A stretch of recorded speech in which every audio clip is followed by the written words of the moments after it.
In 2006, the Kim family, Father James, Mother Katie, 4-year-old Penelope, and 7-month-old Sabine drove from San Francisco to Seattle to visit their relatives for Thanksgiving dinner.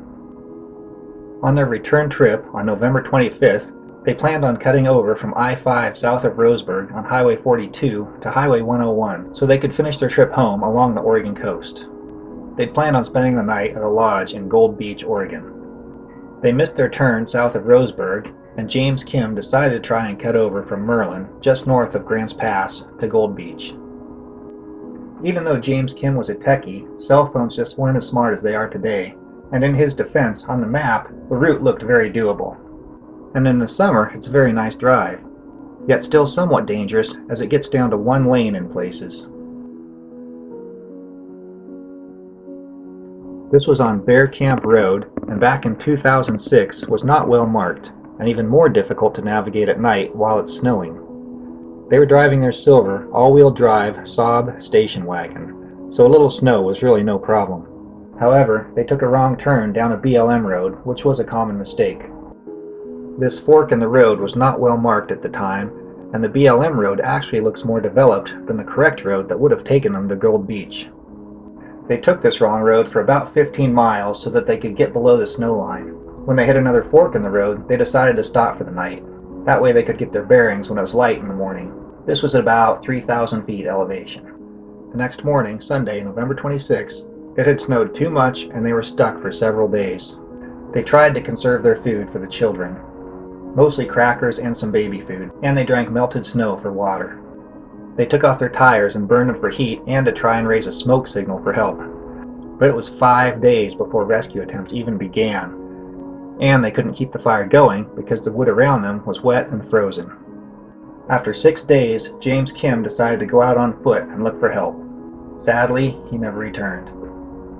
Their car was found after 9 days on December 4 when Katie waved an umbrella at a helicopter that was hired by the Kim family. She and the kids were rescued and in fairly good condition. James was found dead near a creek 2 days later. He had walked 16 miles through the snow looking for help. His tracks actually helped the helicopter pilot find the stranded vehicle. I don't mean to pick on the Kims. This just happens to have taken place a few miles from me here in Grants Pass. But similar situations have happened to thousands of people, and are currently happening to people as I'm making this video. Now, if you're a fan of videos like this about the strange, dark, and mysterious, delivered in story format, 3, even 4 times a week, then you should really visit a channel called Mr. Ballin.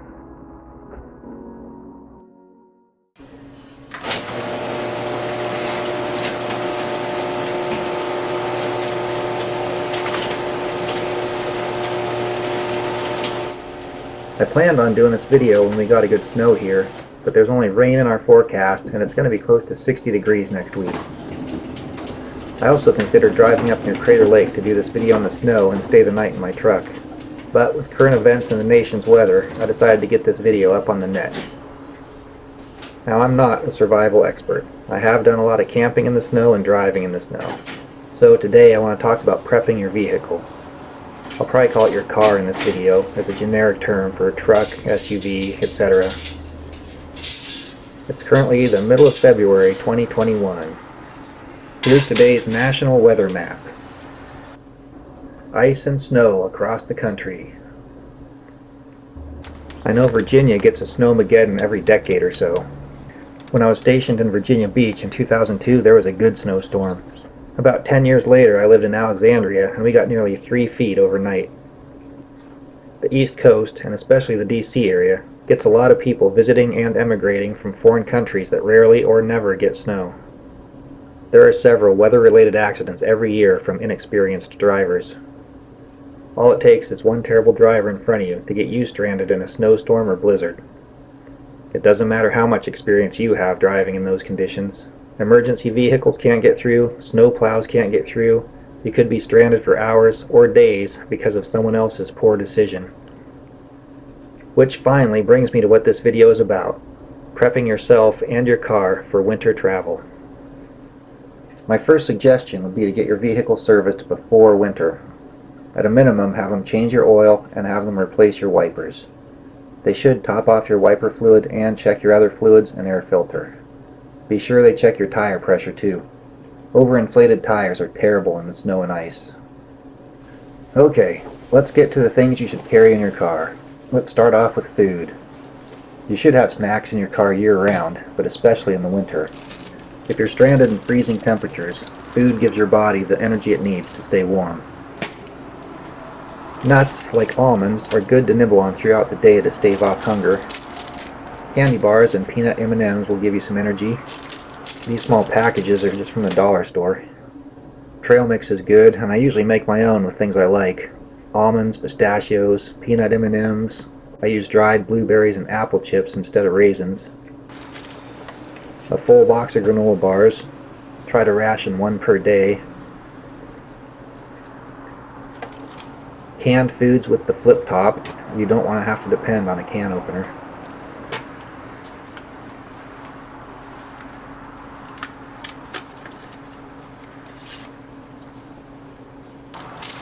You can also carry soups, and I'll get into heating water later in this video.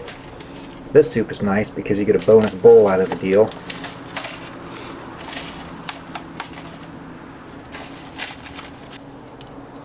You can carry some instant coffee packets.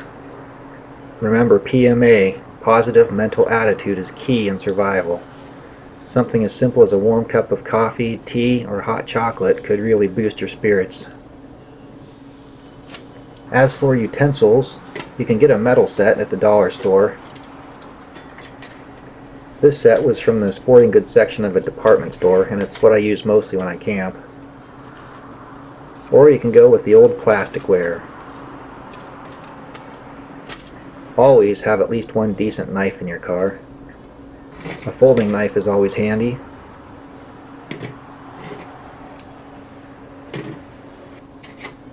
This is a credit card knife, and they make a few different kinds. This one has tweezers and a toothpick.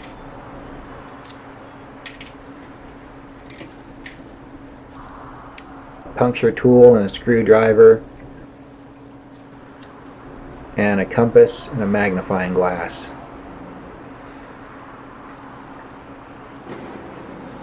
This knife keeps a decent edge and comes with a ferro rod.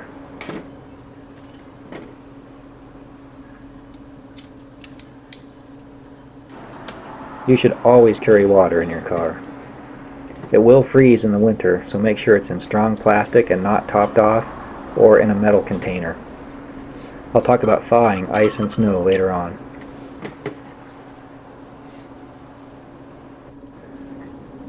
Clothing and shelter suggestions. A good winter coat, of course. I use this one as a rain jacket, so my liner and hood are off.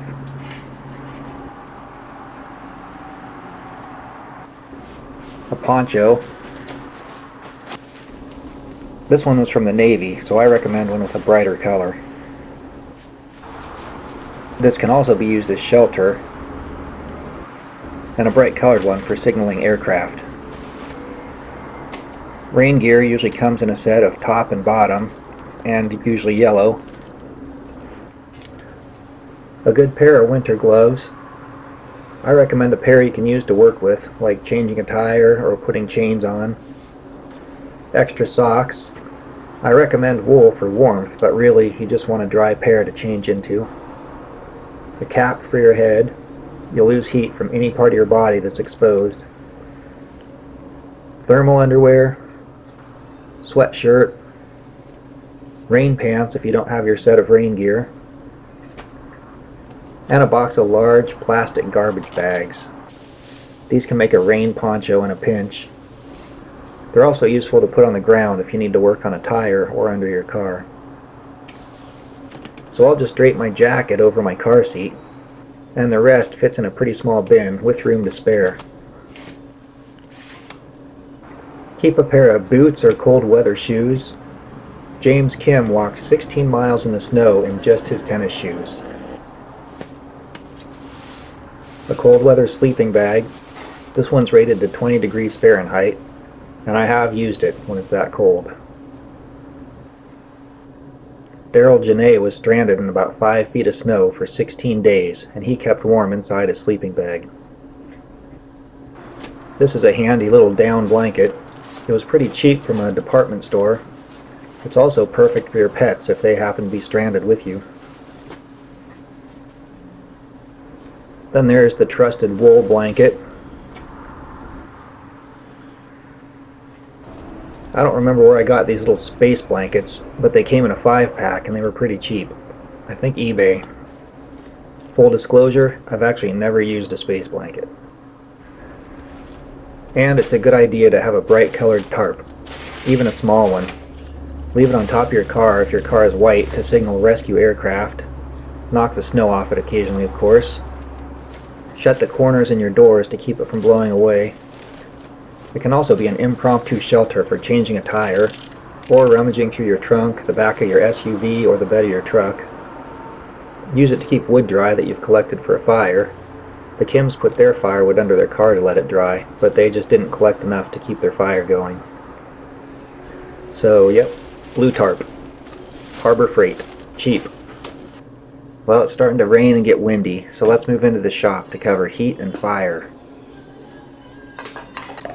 You'll probably want some candles, and definitely have something to hold them in for safety.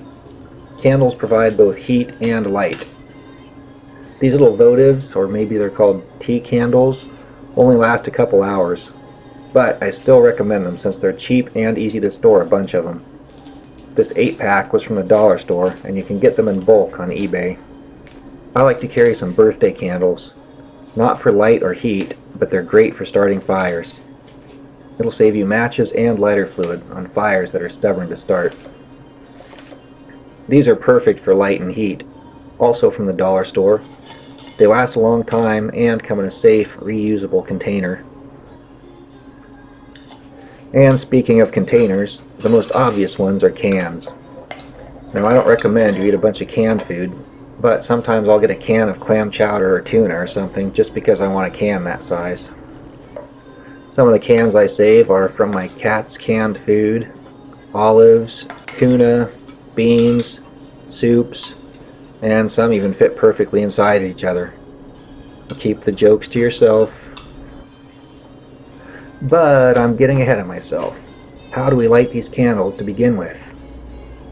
I would carry matches and a lighter and another source for starting fires.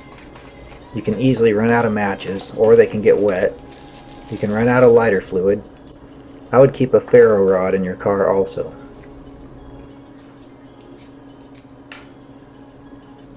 And since we're on the subject, let's briefly talk about starting a fire outside of your car, not only for heat, but as a smoke signal during the day and a light signal at night. Now, this of course is assuming you're stranded near the woods or another source for fuel. Don't spend too much energy digging around in the snow looking for a fuel source. In the woods, some potential for dry wood could be the dead branches on the lower parts of the trees, and the inside of dead logs on the ground. Dig into them with your knife, hatchet, shovel, saw, whatever. Store some wet kindling, bark, or moss in your car to let it dry out. I make these little fire starters out of egg containers.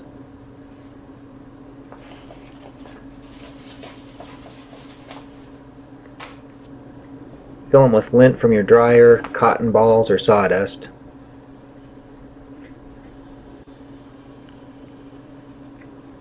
Saturate them with melted pitch, wax, or rubbed with Vaseline.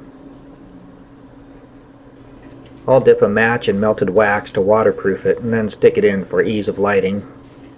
You can easily tear them off as you need them, and they burn for up to 5 minutes to get a stubborn fire started. A few more options. Just dip some of these cheap cotton pads or jute rope in wax, pitch, or Vaseline.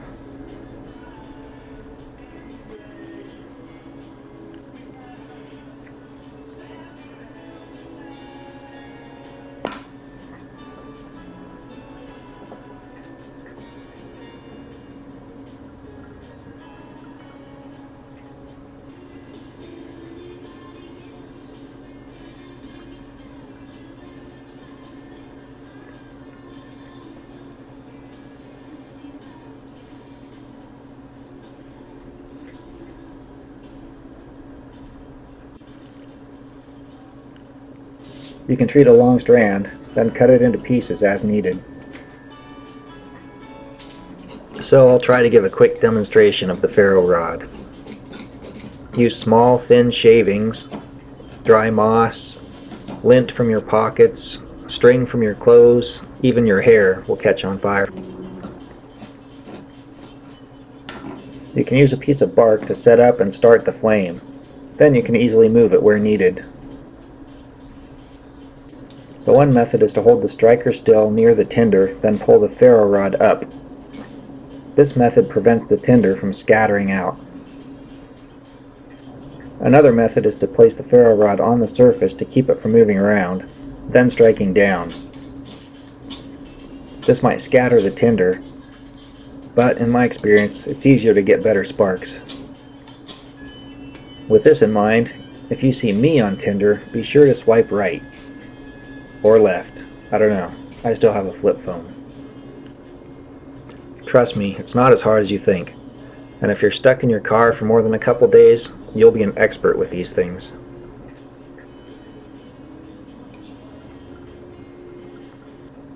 Once you have a good fire going, keep stacking your processed wood by it to let it dry out. Okay, the bushcrafter in me got off on a bit of a tangent from vehicle survival. But if you're prepared, have food, and you have your warm weather gear, and your car is shelter, then heat and getting rescued are your main priorities. Let's talk about heating your water and melting snow. I carry an olive can with a bunch of holes drilled in it, but you can use pretty much any can. I like this one because it's small, and I can still balance several different sized containers on it. Now this is important. Test it at home first. You need enough holes and big enough holes or else your flame will go out. It's also important to remember that candles burn up oxygen. Try not to use too many at once or you'll just have to crack your window open every now and then. If your water freezes in your plastic container, then you'll just have to smash it up with a stick or the back of your axe or something. Shake out the ice as you need it and melt it over your candle. If your frozen water is in your metal container, then you can just put it directly over the flame. You can attach a wire to your container or get one of these fish mouth spreaders.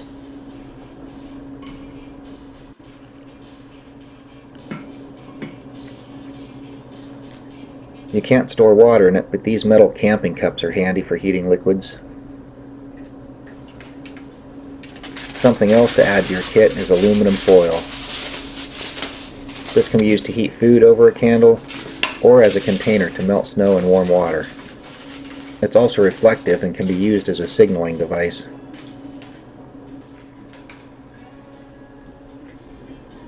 It can also be used as a platform to start a small fire in the comfort of your shelter and then move it outside to start your main fire in case it's snowing or raining or too windy. I'll carry some pre-cut dry kindling. Then you know you have fuel for a fire. They also sell fat wood. It comes in a package and it's just small kindling that is full of pitch. Here's an easy way to make kindling into smaller kindling or tinder without risking cutting yourself with a hatchet.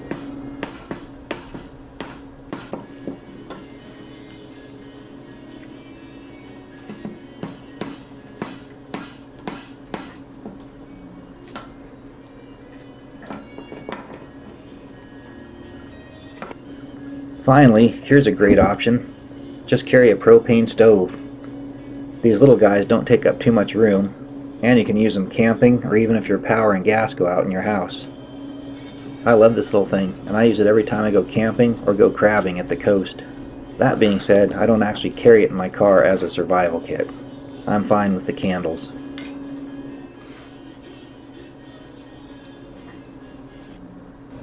Let's get into vehicle related stuff. Even if you replace your wipers at the beginning of the season, it's wise to carry extra. Also a windshield ice scraper and a broom to keep your car clear. Year-round, I'll carry a saw, axe, and shovel.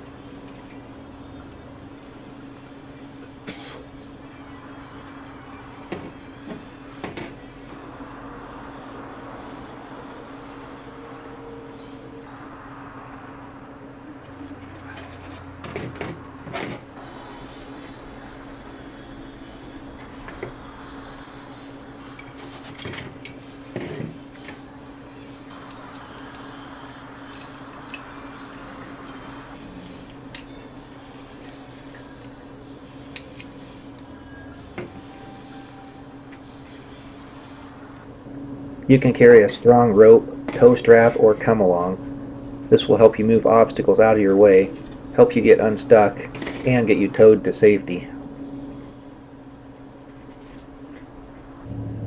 Carry your chains if you have them, and know how to put them on. Practice at least once in the warm months. I upgraded my tire size and forgot to upgrade my chains. I had to improvise and add links to them and use extra bungee cords. That was not a pleasant experience in a foot of snow. Especially in a truck, you can carry bags of sand or kitty litter. It'll add weight to your rear end, and you can scatter it on ice for traction. A basic toolkit is handy. I always carry this big ratchet set, but really I've only used about 5 things in it, so I might downgrade. You can easily keep a set of pliers, needle nose, and screwdrivers in your glove compartment or in your center console. Jumper cables are a good idea, especially if you're stranded and using your internal lights or cigarette lighter to keep your phone charged. These battery boosters are also handy for a dead battery. I always carry this one because I have a slow parasitic drain on my battery. Carry some extra gas, even just a little bit is helpful. In a van or SUV, you can carry it on your roof rack or on one of those tow hitch racks, so you're not breathing the fumes. Besides the obvious reason, gas also makes a good accelerant to start fires. I'll also carry some extra fluids: oil, antifreeze, 3M brake fluid. Old hoses and belts can become brittle and break at freezing temps. I'll carry an extra alternator and fan belt. And this is just my personal preference, but I also carry a spare gas cap. Know where your kit is to change your tire. Keep this location in mind when you're packing your vehicle for a trip. Also know where your spare tire is and how to access it. If you've never changed a tire, I suggest you practice at least once in the summer. Know how to use your 4-wheel drive if you have it. Always keep your gas tank above half full. The Kims were able to stay warm for a few days before they ran out of gas. As an added bonus, it will also supposedly help warm the globe. How dare you! But keep this in mind. Make sure your tailpipe isn't buried in the snow, or the emissions will enter your car. One last suggestion: keep a spare key somewhere outside your car, like in one of those magnet boxes. You don't want to lock yourself out in the middle of winter. Here are a few general items. I carry a better tire iron. The one that comes in your car's kit is usually pretty flimsy and lacks leverage. Duct tape, electrical tape, marking tape is good. James Kim left items of clothing behind, so he could find his way back once he found help. Cable ties, flashlight, or more than one. A headlamp is very handy. Carry extra batteries for all of these. A knife, as I said before. A machete, this one has a saw in the back. These are not only tools for setting up a fire, but also for protection from crazy people. You could find yourself stranded, but not necessarily lost. And also with protection in mind, depending on your state's laws, or not, carry your firearm. As a bonus, I have a flashlight that fits on my Picatinny rail.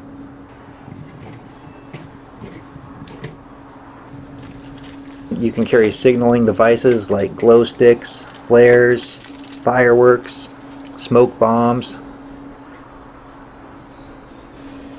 You can get these little smoke bombs during 4th of July. They're pretty pathetic, but they're better than nothing.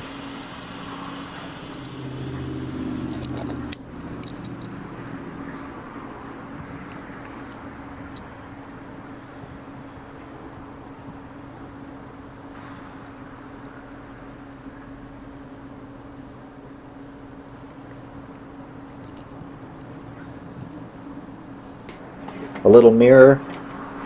If you've ever seen a rescue mirror, you've noticed they've had a little hole in the middle. Here's why. It's overcast today, but this is the idea. Hold your finger up in front of the rescue aircraft or search team. Then maneuver the mirror until you see the reflection on your finger. Then you know it's also hitting your target. Year-round you can carry Kleenex packs or toilet paper. I also carry paper towels, a map if you're not familiar with the area, in case your phone or GPS isn't working or is wrong, some first aid supplies like band-aids, wet swabs, gauze, and carry your allergy pills, painkillers, prescription meds, whatever else you feel is necessary. Dudes can carry a razor or two. You never know, you might get rescued by a hot chick. And you'll be glad to have one of these travel toothbrushes, especially if you're stranded for more than a couple days.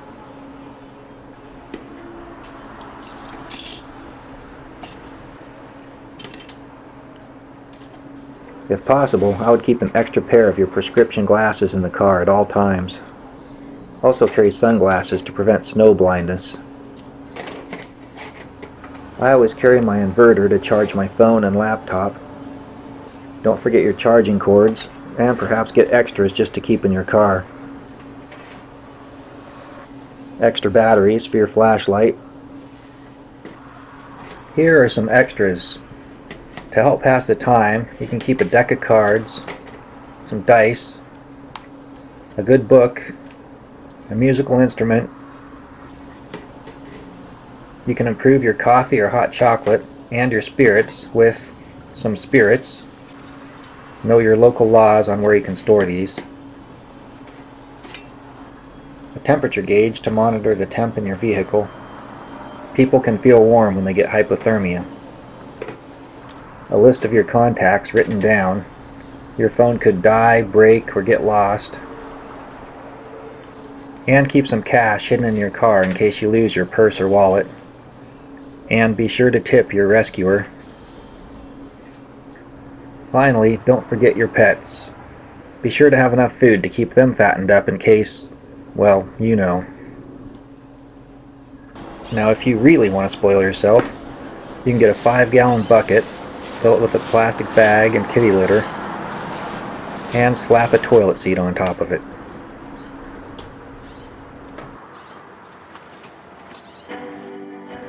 Now that was quite a list. Check the links in the description to download or copy and paste. You obviously don't need everything. Tweak it to your own needs or comfort level. This will be expensive if you're starting from scratch. I've slowly added to this collection for over a decade. Start building your kit from the dollar store, Harbor Freight, and eBay. This might be a good basic starting kit. Some of the food and clothes I mentioned earlier, at least one type of blanket or sleeping bag, something to melt snow and warm your water, including matches, lighters, and candles, a knife, hatchet, and a shovel, and jumper cables and something to keep your car clear. From here, you can slowly improve your kit from the basics. And it doesn't all have to be stored in bins. I have stuff stashed in my door compartments, my glove compartment, my center compartment. My tools fit behind and under my seats.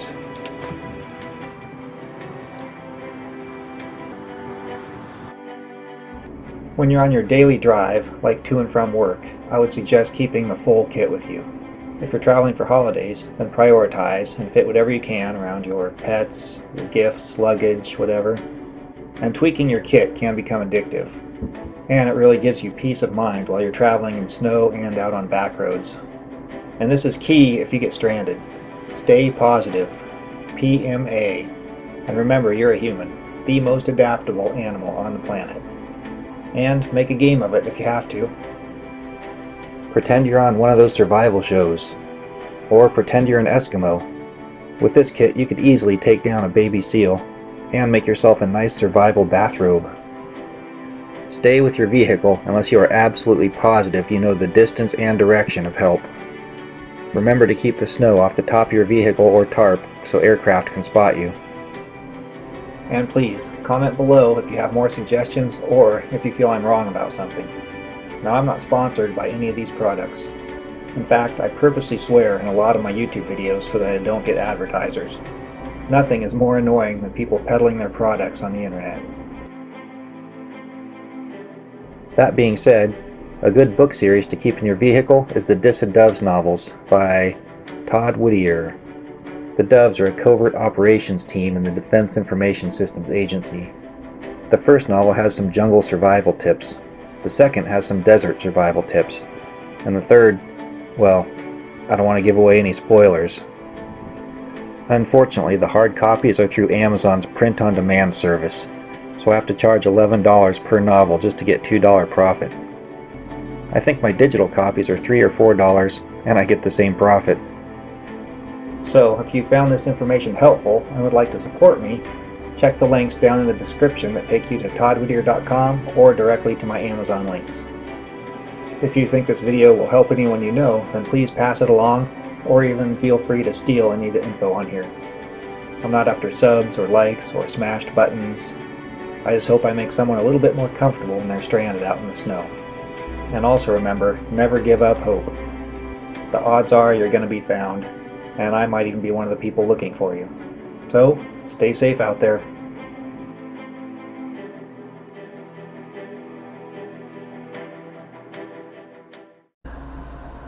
3, 2, testing 1, 2. Am I back on the aircraft carrier? What's going on? Am I in the snow? Am I in the snow right now? Testing 1, 2. Alright, let's give this a try. I got lights. I got a green screen. Got my digital recorder. Hello.